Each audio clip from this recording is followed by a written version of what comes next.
Welcome back, everyone. This is the Forthright Gaming Podcast, making gaming content for gamers by gamers, and I'm your host, Ian, and with me today is David. This week we're talking about one of the biggest gaming franchises of all time, Halo. This is the franchise that launched Microsoft and America into the gaming industry after the arcade crash of the 1980s. Now, technically there was Jaguar, but Jaguar only sold like 250,000 units. Xbox sold 24 million units, so I'd say that's really us getting into the game more so than what Atari did with Jaguar. This franchise spans 6 mainline video game titles, a spin-off title for Halo 3, RTS series, mobile top-down twin-stick shooter spin-off, and an arcade cabinet shooter, multiple books, multiple TV miniseries, an anthology movie, an animated movie, and a Showtime TV series that is currently in the works. So to say the least, this franchise has had a huge impact on not just the video game culture and industry, but also the entertainment and pop culture as a whole.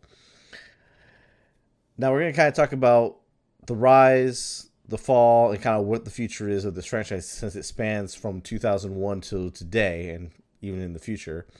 So let's start with the rise of it. November 15th, 2001, almost 20 years ago, Microsoft launched their first video game console, which was the Xbox, with its launch title Halo Combat Evolved.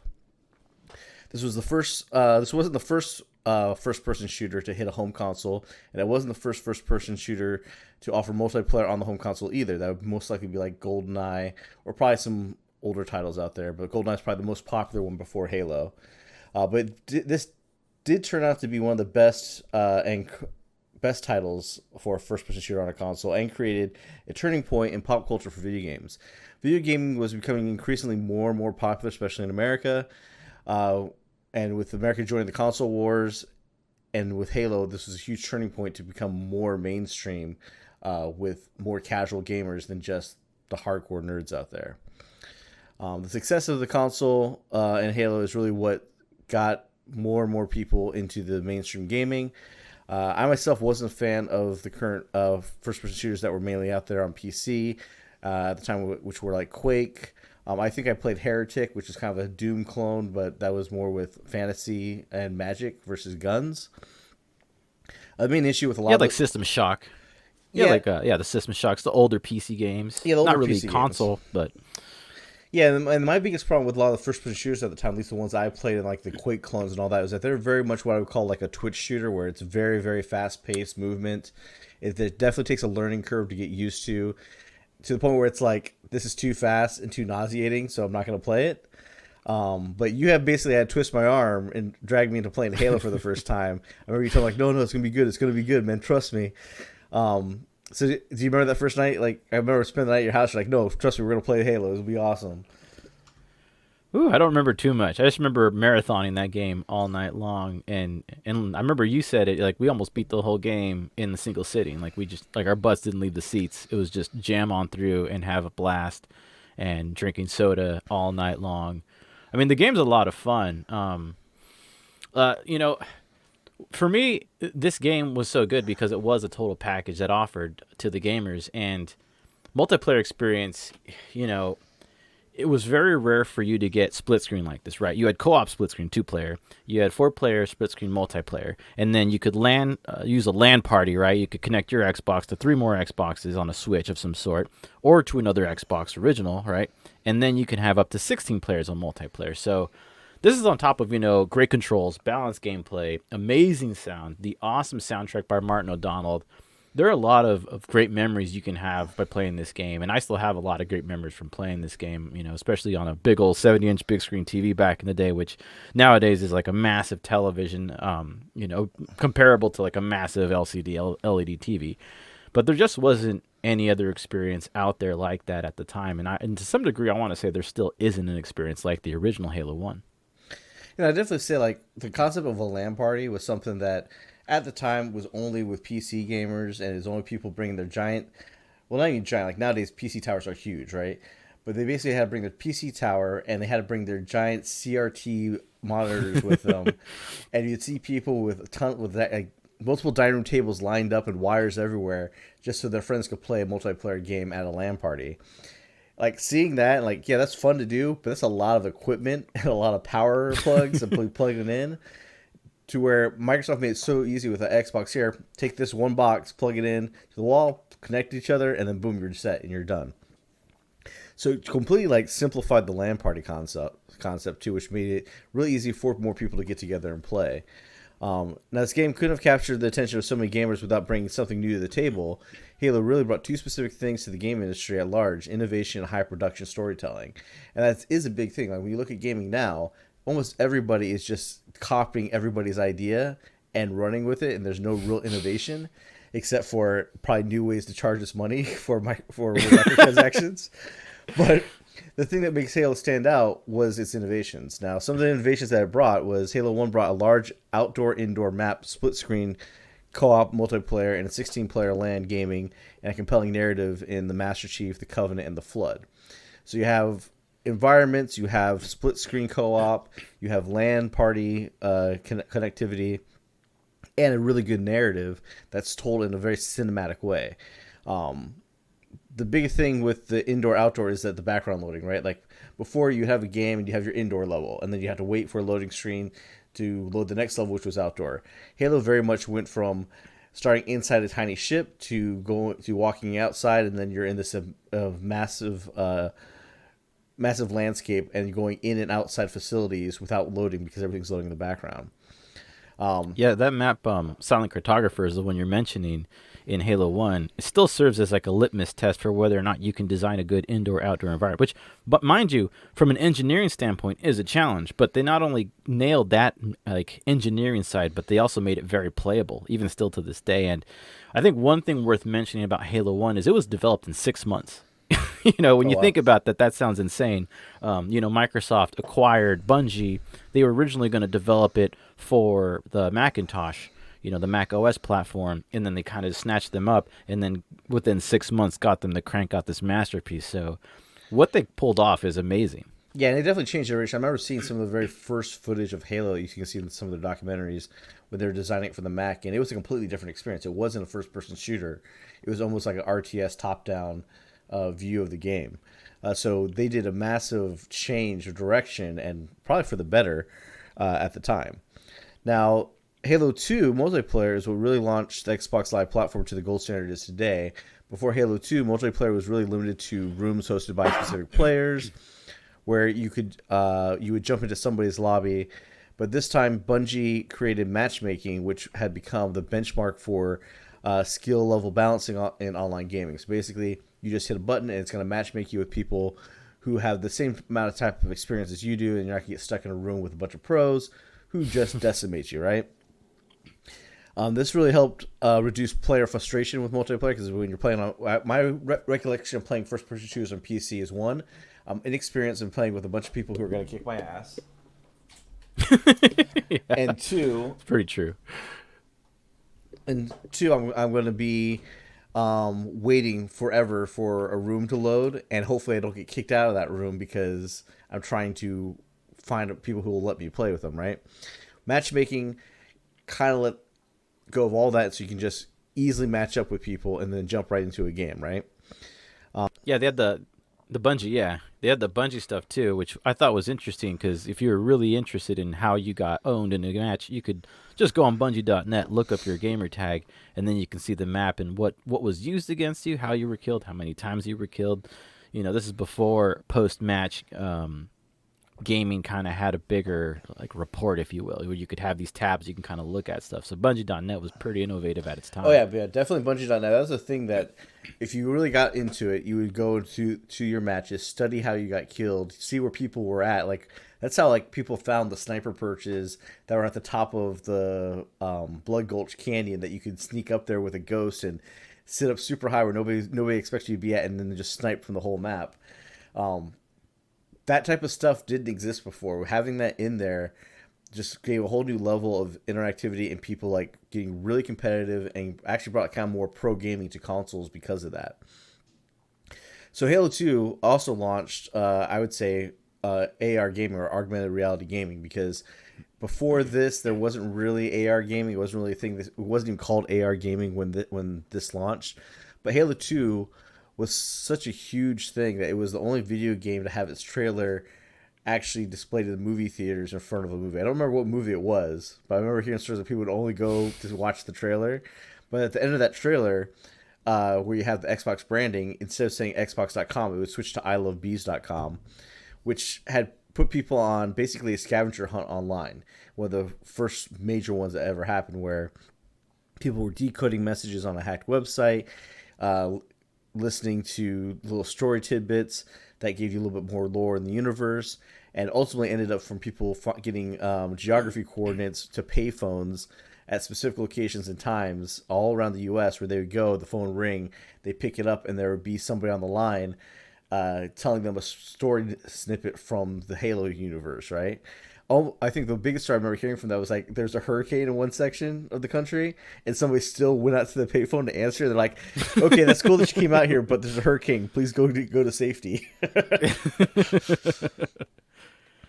Yeah, the AR stuff was pretty cool, and I know last time we spoke, we also talked about how there was a VR headset which you didn't know about, and apologize for not mentioning that before we talked about this more, but it was actually only shown to my knowledge at E3 in 2005, which happened to coincide with the launch of the 360, and you would basically go to this booth which kind of felt like an underground basement. I mean, you would go down this walkway and then it kind of went underneath part of the facility, and there was a company which, to my knowledge, had no connection to Microsoft or Bungie. They had just developed this headset that churned the headset's movement into a right analog stick. And so if you churn left, it was kind of like you hit left on the right analog stick, and so on. And so they basically had that there with a demo portion of Halo 2 that everybody could just play for 10 minutes. And you had this large battle sequence in the main campaign that you would play. And everybody loved it, mind you. So it was a shame that this device never really saw the light of day. And I mean, I couldn't even take pictures of this thing. They wouldn't let me take. I really wanted to take a picture just to kind of prove it. I tried looking it up before we talked this time, and I couldn't find anything on it. So I mean, this device is definitely obscure. If you have access to this device, we would love to see it. Yeah, I mean, if it even still exists, I mean, it's probably highly likely gone now, or it's what the HoloLens has evolved into, basically, right? So after Halo 2, which was on the Xbox, original Xbox, huge boom from multiplayer and all that, Halo 3 comes out on the next iteration of the console, the Xbox 360. This was such a huge thing where it was such a console mover, such the killer app to have for the device, that basically a kind of mediocre game where I would say it was fun, but it wasn't like the best game ever, was made the number one selling title at its launch, which was Crackdown, because it came with a Halo 3 multiplayer beta. Everybody bought Crackdown to play Halo 3. And yeah, Crackdown was a decent game. We can talk about that in a later podcast, maybe. But Halo 3 is what really propelled kind of the false narrative that Crackdown is this massively great game, where it's actually, people bought for Halo 3. And I remember getting Crackdown and just playing, as soon as they released the Halo 3 beta for it, just playing Halo 3 nonstop until they shut off the beta. Now, Halo 3, like I said, was the first game on the next console. And they took a good lesson here, right? Because this game did not come out with the launch of the 360. They waited till they had it done right. So they learned their lessons from Halo 1 and 2. They improved on it and raised the bar even further. Yeah, would we have loved to have it as a launch title? Yes, but they actually took the time and waited and came out with a properly polished game, because Halo 3 is the end of the main storyline, basically. And then after that, the last game that Bungie actually worked on was Halo Reach, which is basically, everybody describes it as the goodbye love letter to the fans for the franchise. This game took place as a prequel before Halo 1. They really took lessons from Halo 1 to 3 and made an amazing game with great cinematics, a great story to be told. And the multiplayer was done really great, regardless if you like Armor Lock or not. I think Armor Lock's the shit. Everybody who says otherwise, you can fight me on that. But very much, it was a precursor to Bungie's Destiny, and you can see a few hints of that in there. But Reach was definitely the title that's like, all right, we're now done with this franchise. We're going to move on. The only other game here that we haven't mentioned yet was ODST. We'll talk a little bit about that a little bit later, where that was basically a spin-off title that kind of takes place between Halo 2 and Halo 3. If you were going to play these games in order, you'd play Reach, Halo 1, Halo 2, stop after like level 2 or 3 in Halo 2 and play ODST and then finish 2 and then play Halo 3, and that would give you the entire timeline of the franchise basically. So now before we go any further, let's get into the Halo storytelling, and we'll give you a kind of a synopsis of the games. It's going to be a little bit of a spoiler, but I mean, these games have been out for almost 20 years. So you've either played it or you've at least heard what's happened already. Now, David, you had some thoughts on how you play games that are interesting. You mind mentioning what you said to me last time on that? Yeah, totally. So personally, a great game or even a movie, right? A great game is really about providing food for your mind, right? When a game is abundant with great ideas, it's kind of stuck in your head and you can't get it out. And what's really special about Halo, and I guess specifically Halo 1, is it really did an amazing job in captivating the mind of gamers. You know, if you don't mind us going a little bit into Halo 1, right? What's still fascinating about it is the introduction of the main villain, the Flood, 2/3 into the game. This is still unheard of in gaming, right? Most developers these days are more focused on merchandising and microtransactions. The fact that you have the main villain introduced this late into the game, it's still refreshing and fun to see play out. And it really provides your mind with a good meal to ponder and gives you something to walk away with even once you've put the game down. And I think that's what makes the Halo franchise so special, is you see these ideas at play in the narrative that you just don't see in most other games, especially with the earlier Halo titles as opposed to the more later ones. Yeah, as you said, like the storytelling of Halo 1 and it being a first person shooter wasn't just, hey, you're a guy with a gun, run through these corridors and kill stuff. It really had a refreshing take on storytelling it from a cinematic view of a video game. Okay, basically with Halo 1, like how it starts out, you're basically a super soldier called a Spartan, and then you basically wake up from a cryo sleep, and then 2 minutes later, your ship you're on is being attacked, and you're thrown into, like, literally the guy who wakes you up says, "Hey, come on, let's go get you outfitted," and then he dies. And it's like, oh crap, I have no gun, shit's exploding. Where am I supposed to go? And basically find yourself getting to the bridge, getting stuff situated, and then getting your first mission, which is you need to get off this ship that's being invaded and about to crash land on Halo, which is basically a ring world built by a civilization that's long gone. And you're being attacked by an alien army called the Covenant, which at this time we don't know anything about them other than, hey, there's a bunch of kind of different aliens here, and they have superior technology and they're beating the crap out of us. But unknown to you and the Covenant, and who basically the Covenant sees these rings as the start of a great journey, which is a religious transcendence for them, is that Halo is actually a doomsday weapon, which can wipe out all life, including humans and the Covenant and everything in the universe. While you're fighting to make headway of, hey, you're by yourself, you crash landed on this ring world, the Covenant are there, they're attacking you, you're trying to find some type of way to, one, rescue your captured crewmates, get a ship and get out of there. They come across, like you said, the villain, the Flood, which they're introduced to player through a fellow soldier's like headset camcorder. You see them enter a lockdown room, which the Covenant have worked really hard to secure and keep everybody out and keep it locked in. Only to realize that the room was filled with a parasite called the Flood. They then cut to you realizing that you're in that same room that the Flood just wiped out your command squad.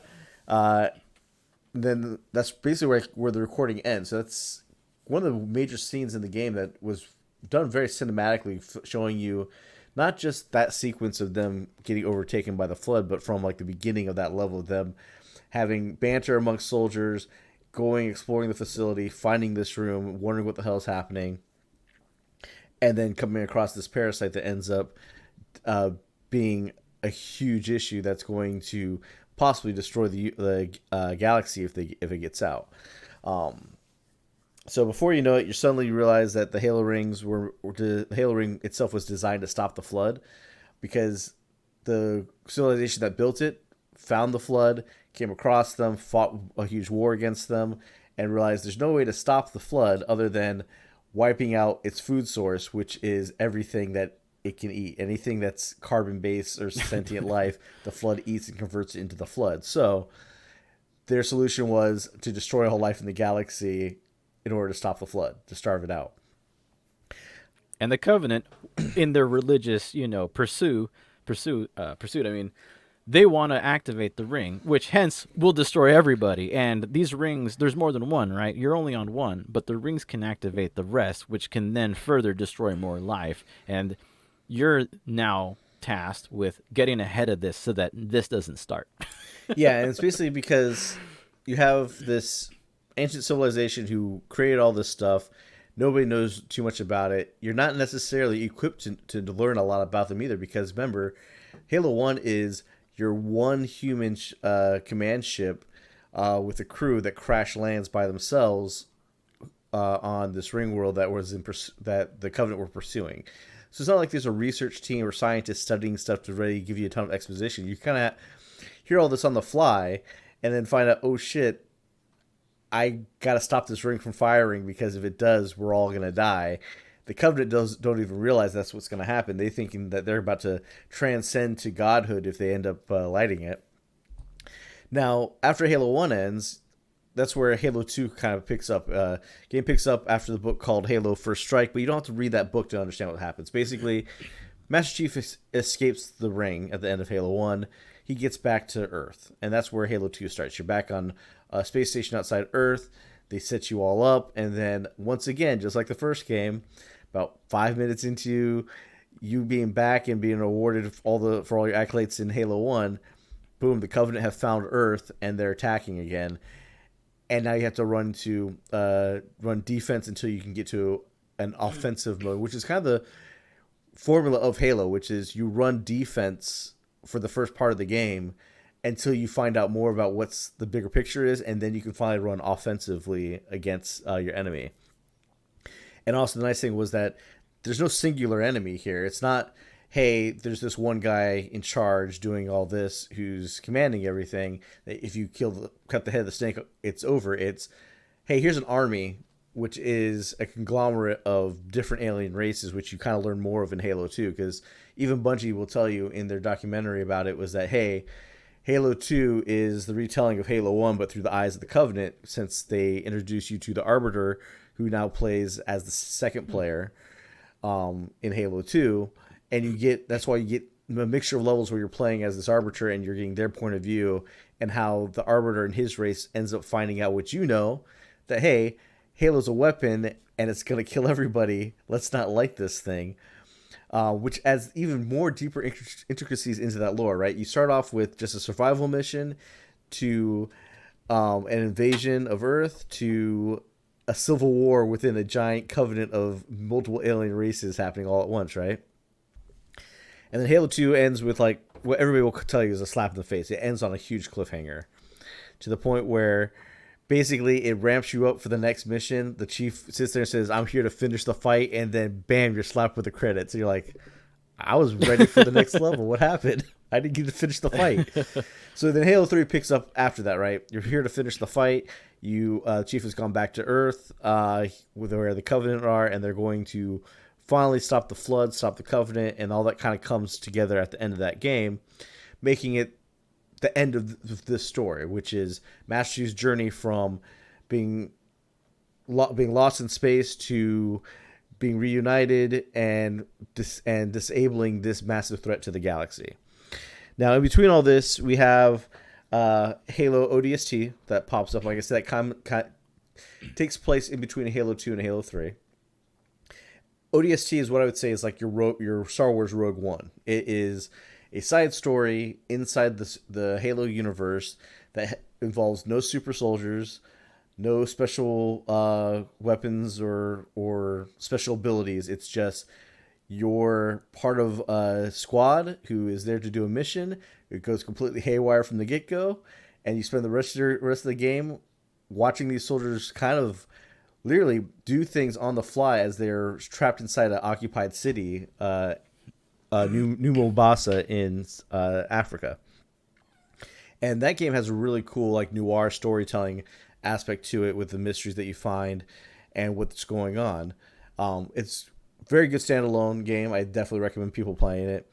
And then Bungie kind of comes out after that with Halo Reach, which we again said was the bookend of the story, where now you're playing on what they call Planet Reach, which, if you're a fan of the series and you look into the lore, Reach was basically the military research planet of the human civilization.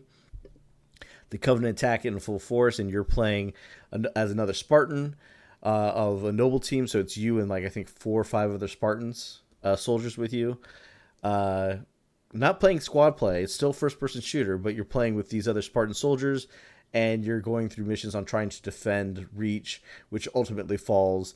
And then I nod to the Halo series is that at the end of the game, you see the ship the Master Chief's on fleeing Reach, which rolls right into Halo 1, where they leave Reach and find the Halo ring kind of by chance. Now, this kind of brings us to where I would say is the fall of Halo franchise, right? Which is Halo 4. So Bungie's written this masterpiece of a story.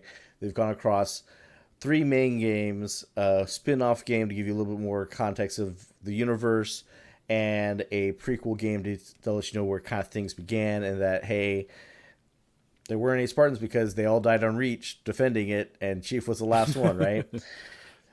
Now, they bookend that. They left Halo 3 open for definitely a sequel with how that ends, saying, hey, the Chief going back into a cryosleep and saying, hey, wake me when you need me.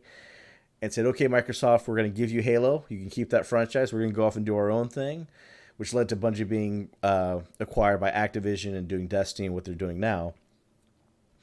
But Halo 4 was completely made by Microsoft's studios called 343 Industries, which is basically all the fans of Halo that worked at Microsoft, right, or who were developers in gaming. They went and they made a like fan-based development studio to work solely on the Halo franchise.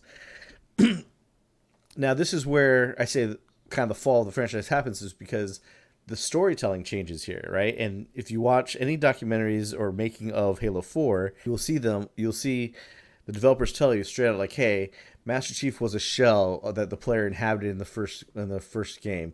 So it was just no real character there. He was just there for you to take his place. They wanted to make Master Chief more of a human being who was flawed, and not just a faceless avatar. The problem with this is that it changes the dynamic, and it changed some of the writing, whereas Halo 3 ends with you again lost in space, but the world mourning you as the hero of humanity, right? You stopped the flood, you stopped the Covenant, you brought peace between the Covenant and human beings.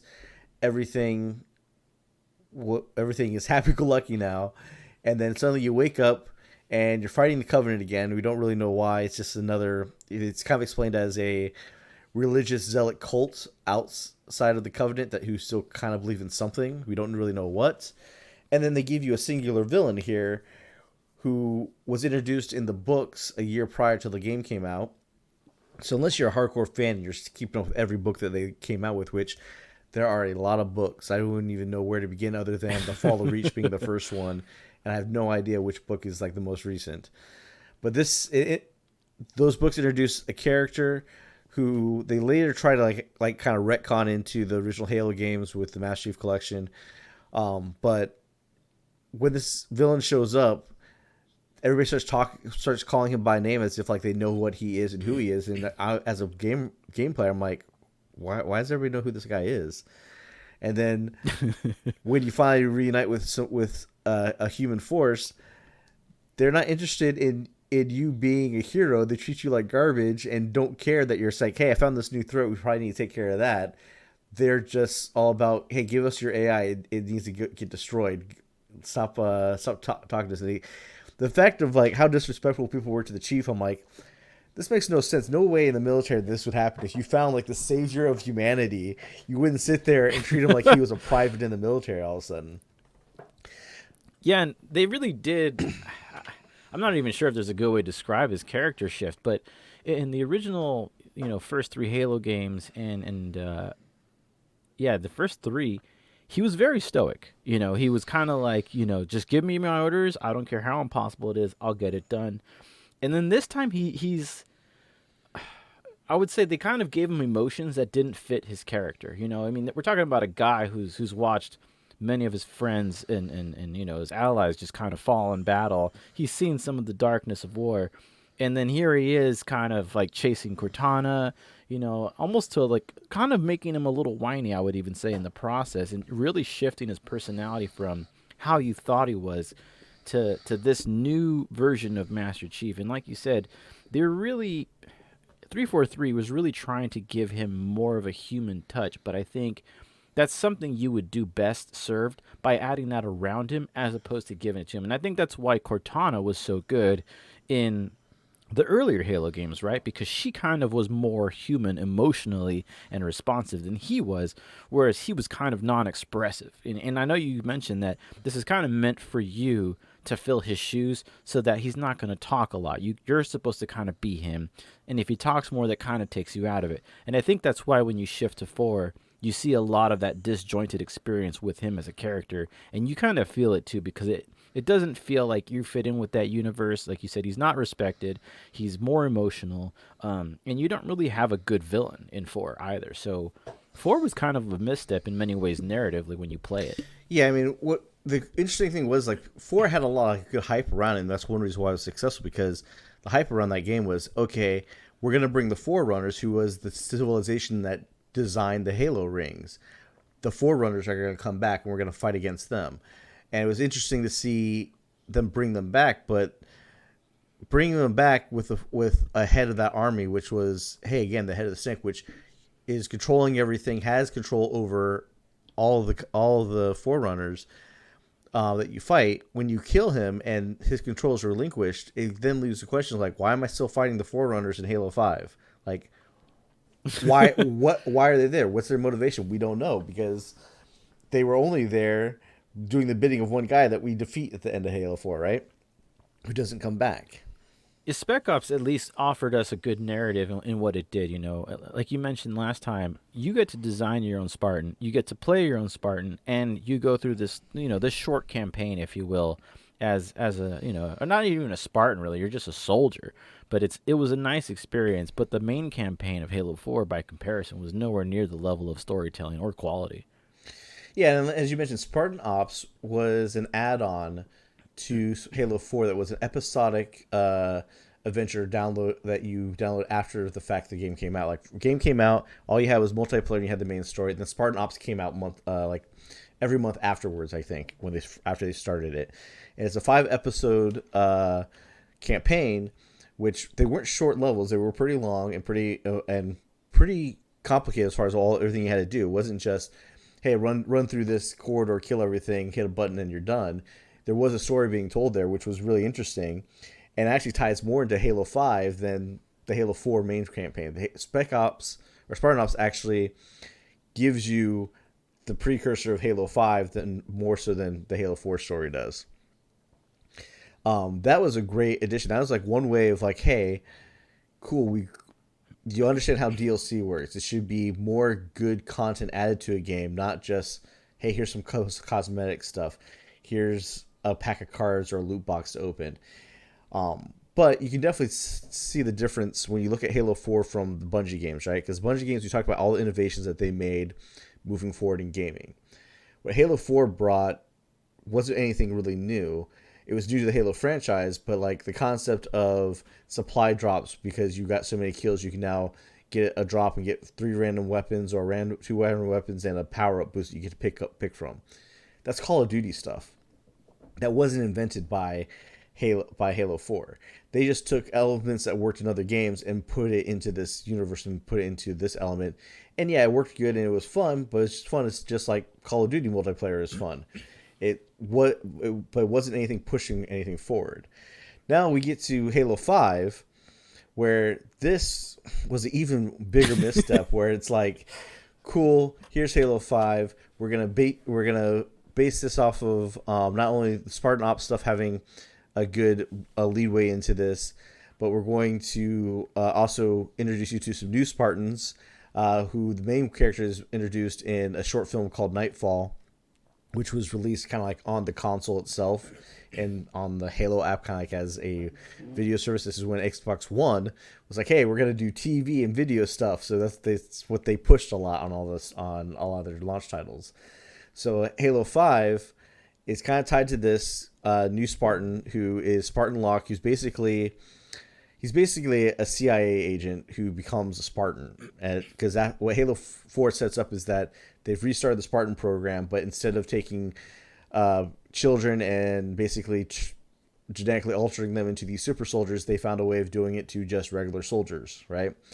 So they give you Agent Locke, who leads a new squad. Now this is this new squad gameplay in Halo 5, where it's you and 3 other Spartans in your squad. And actually brought back some past characters from ODST. You had a character that Nathan Fillion played called Buck, who was just a regular soldier who now is become a Spartan, who is part of your main squad. But Halo 5 then goes and does this kind of bait and switch marketing campaign. All the marketing on it was about how Agent Locke is hunting down the Master Chief. Master Chief has done something horrible, some horrible crime that's made him go AWOL, and Agent Locke now needs to go hunt down the Master Chief. So you kind of take that classic turn of where the hero becomes the villain, and that whole concept of the game kind of doesn't flow very well, because you go level to level. One is playing as Locke's crew, the next playing as the Master Chief and his crew. So you understand why the Master Chief went AWOL, and you can sympathize with it, so you don't feel like he's done anything wrong. And then you have Agent Locke and his crew who hunts him down, and all this culminates to a fist fight in the middle of the game. That's kind of like watching a fist fight with The Rock in the movie, where like The Rock can never lose a fight in any of his movies. So like when you have him fight somebody, he never loses. So like this fist fight that happens in Halo 5 like doesn't really have a winner or a loser. It just kind of ends because it has to. And then Agent Locke and your crew are now helping out the Master Chief. And it's like, that doesn't make sense.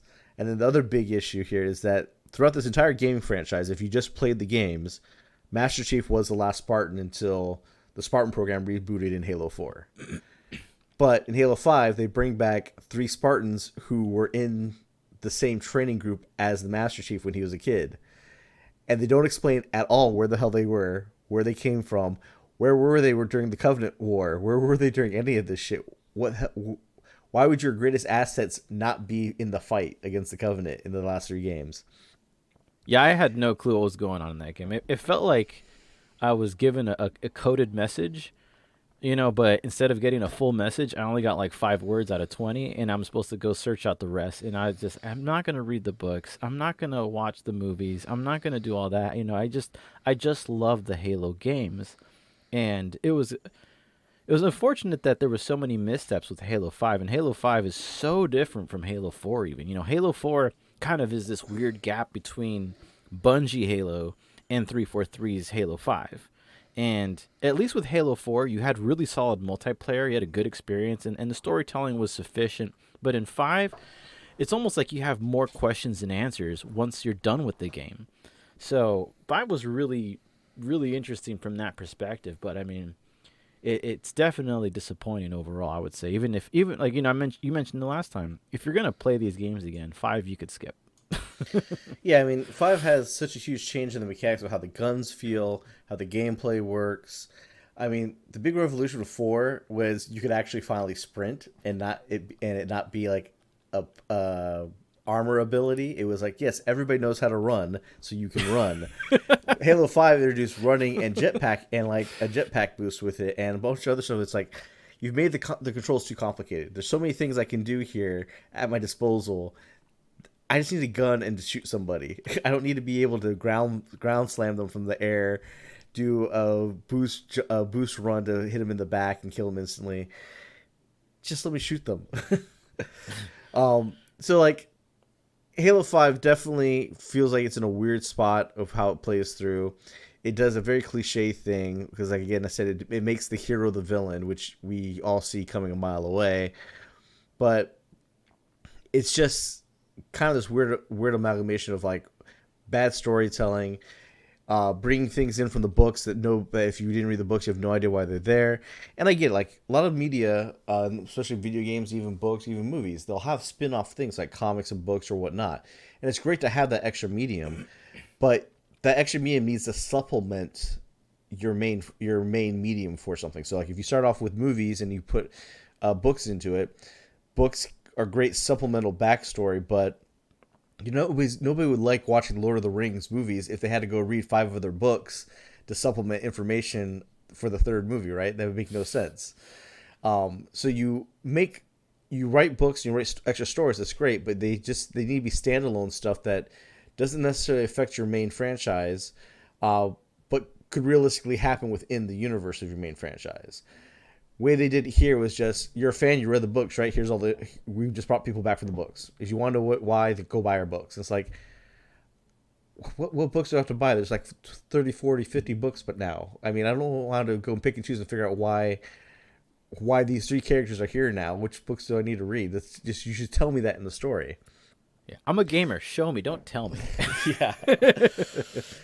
So then we come to what is probably like the best version of Halo as it is today, but when it launched, it was a complete misstep and a complete screw up, basically. I'm surprised nobody got fired for it, which is the Master Chief Collection. Master Chief Collection is now the best way to play these games, right? Because you buy Master Chief Collection, you'll get 1, 2, 3 ODST, Halo Reach, and Halo 4 all in one nice package. You'll have playlists where you can play the entire franchise from beginning to end with no breaks in between it. It was really well put together in that aspect. All the campaigns worked really well, but where they misstepped the most was this game was so hyped up. It was so great. Like, this was going to sell Xbox Ones to people, right? Because it's all the Halo games, all the multiplayer maps, all the DLC of maps and everything all in one package. 50-minute load times. Yeah. And then they botched the multiplayer with the long load times, with it never finding matches. And what's so infuriating to me and probably you about is that at the time we worked at Microsoft, was that Microsoft, with these, especially games like this, there's internal betas. So there's Microsoft employees playing this game, telling them, hey, 343, it's taking me 20 minutes to find a matchmaking match. Then I'm in the match and I drop out. And we can't get this to work, can't get that to work. And their pushback was, oh, well, there's not enough people in the beta to fill the servers, so that's why you're not finding anybody. Then they launched the game, and then the millions of people playing, it's like, we can't matchmake. And then they finally took that complaint seriously, went in, and it took them over a year to fix it. Yeah, I think part of the problem was they just had too many modes. You know, when you went in the initial draft of it, the user interface was different. The way you would select everything is different. They smoothed that all out so that you just had literally a button for each game. You could choose if you wanted to have that multiplayer included, and then you could choose your modes, and then done. You would just choose a mode, choose a map, matchmake in, boom, you're in. You know, you went from possibly never loading into a match to now loading into a match within a minute. It was a huge shift, and you know, you mentioned they went through and they updated this game. This is probably one of the most impressive updates I've ever seen to a game that really bombed at the time of launch. And I mean, it was what, 2.5 years later, between launch and fully repaired to a really good usable state, I want to say. Oh yeah, I think it was definitely like a year and a half.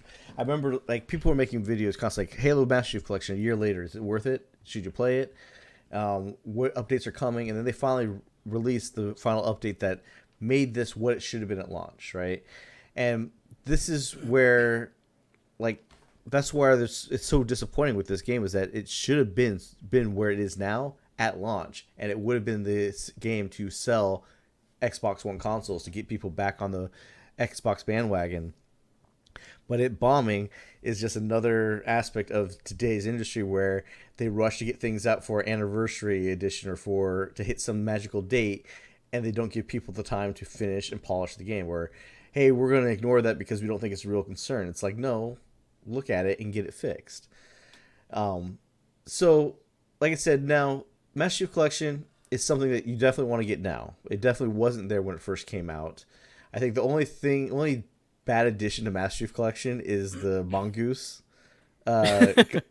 guns, because it's a vehicle that can only shoot in one direction and never can hit your target because you're never looking at right in front of it. You can't aim them. Yeah, it's like an ATV. For those who don't know what it is, it's an ATV with two mounted guns. And imagine the Batmobile with no aim on the guns on an ATV, and you realize how useless this vehicle is. You're better at just being a bullet sponge than anything else. Yeah, I mean, and originally this ATV was just a small two-piece vehicle to like run a flag runner. Basically, is how you would strategically use it. It was a flag running a vehicle that was smaller and a little bit harder to hit, right? So they added guns to it. I remember I was at the presentation where they first announced the gun goose. Everyone's like, "Oh yeah, that's awesome, cool! I can actually fight on a mongoose." And then when you played it, it's like it can only hit stuff right in front of it. That's the only thing you can hit. You don't drive in a straight line in this game. How can I shoot anything? Yeah, it's supposed to be maneuverable for a reason. But yeah, Yeah. it was very interesting. So going into the future of this game, how do you see Halo Infinite panning out? Now, Halo Infinite is kind of a big mystery, right? Because Halo 5, I think, was poorly received on the story, right? Because nobody liked the bait and switch that the marketing campaign gave you. This big Hunt the Chief campaign and all that didn't pan out in that game. It's a very predictable kind of place it was going, and we all knew kind of where that story was going to end, right? Now, Halo Infinite, from what they showed of that game, seemed like it didn't take place at all with any relation to Halo 5. Like, there's a trailer where like some salvager found the Chief maybe floating in space and reboots him somehow. It's like, cool, I rebooted the Chief. It's like, how did that happen? The Chief wasn't floating in space when we last left him. That's not where we left off. And they also introduced a new villain, which a lot of people were really psyched about the villain, right? Like, okay, cool, this villain looks like he's really well developed. He has a grudge against humanity. Awesome. But it's a villain from from what I've been told is the Halo Wars franchise, which is the RTS games. So if you didn't play the RTS games, you have no idea who this person is. And honestly, like a jump from a first-person shooter to RTS is a big jump for a gamer to make, right? Some people like RTSs, some people don't. Halo Wars is probably the best rendition of RTS on a console, but notoriously console RTSs are not great and are not really fun to play that much. Some people have played them, and the reviews that they've given me has been like, yeah, it's okay, it's fun, but I'd rather just play first-person Halo, right? So you have, once again, them bringing in a villain that nobody knows, that doesn't have any relation to the story that we were playing. And then they basically scrapped all that, it might seem like, because they said, okay, nobody liked our presentation. We're going to take the game back, not release it on time. They're holding it back for another year, most likely. A lot of the creative directors and people working on the game originally have left 343. So it sounds like the game was in development hell and may still be. So where's it going? Honestly, nobody really knows. Now, what's worse about that is that this was supposed to be a launch title for the Series X. So the Series X ended up launching without a launch title. And that's the problem with this generation, right? Because of COVID and because of delays like this, neither PlayStation or Xbox really have killer apps to launch their consoles on, which that's what they sell at. I mean, you see tons of news stories saying, hey, the PlayStation and the Xbox, they sold for a loss. It's like, that's not news. Consoles always sell for a loss, guys. They make their money back on the software and on the memberships that people buy for Xbox Live Gold and all that. But this year really feels like it's a dry year for gaming because none of the games that were supposed to come out that were really big panned out, and other games just have not come out and have been delayed. So who knows where Infinite's going? They're going to be giving away the multiplayer for free to everybody. So it's going to be free to play.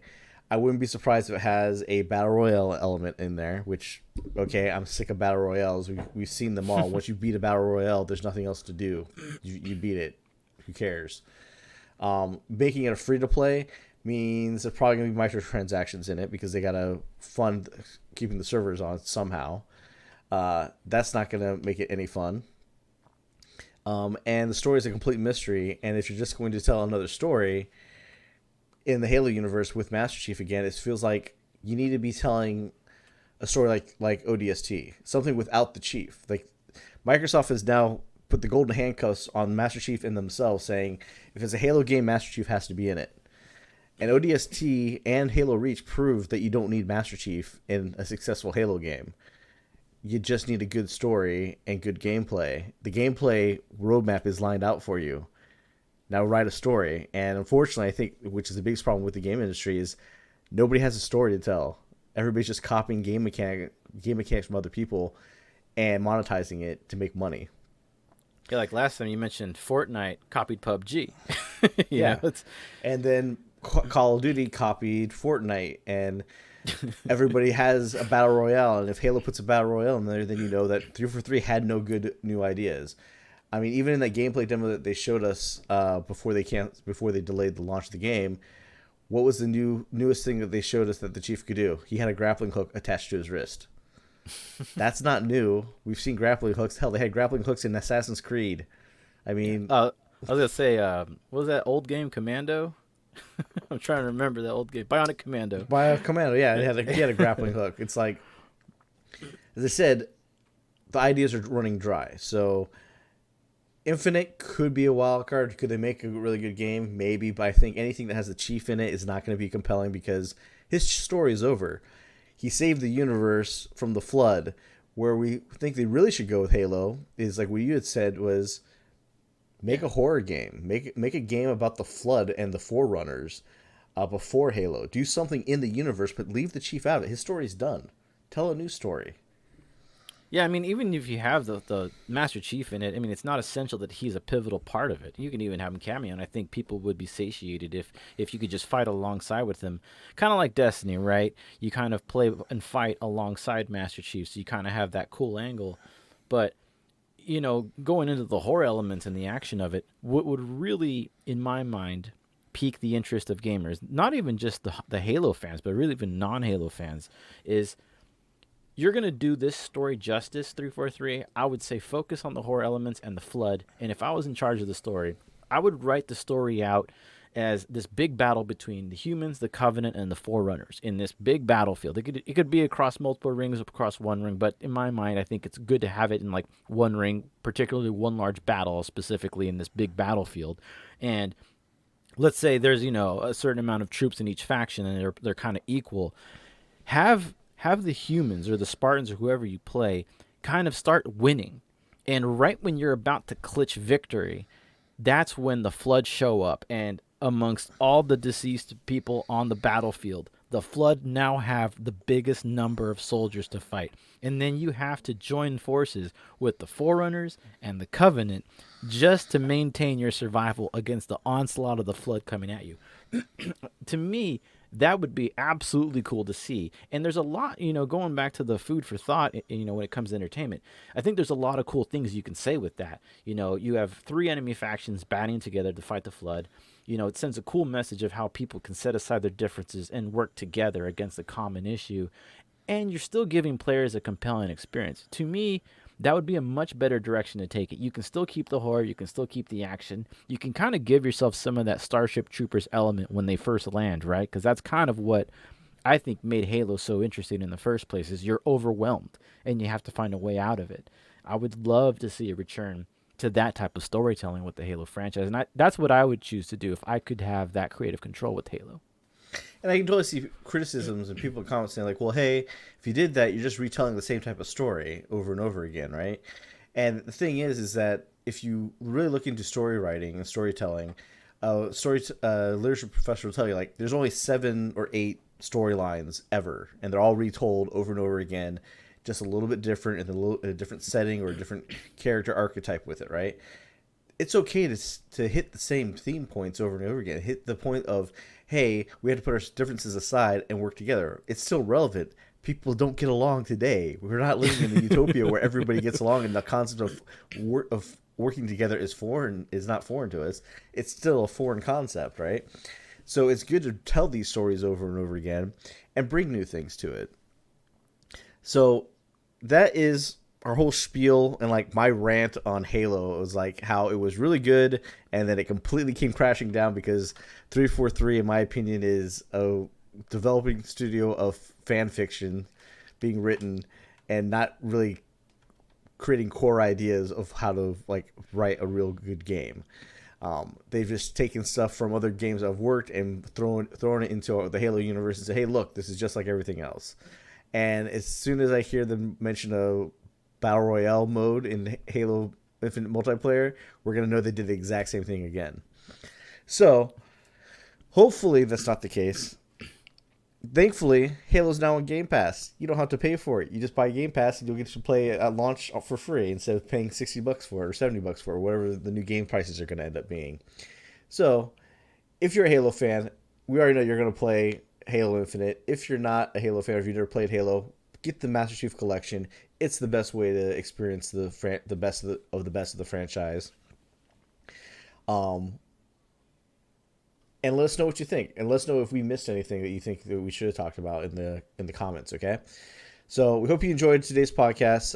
You can find us at forthrightgaming.com, and you can find our podcast on all your favorite podcasting platforms, whether it be Apple, Google, Podbean, I think Alexa, Intune, and whatnot.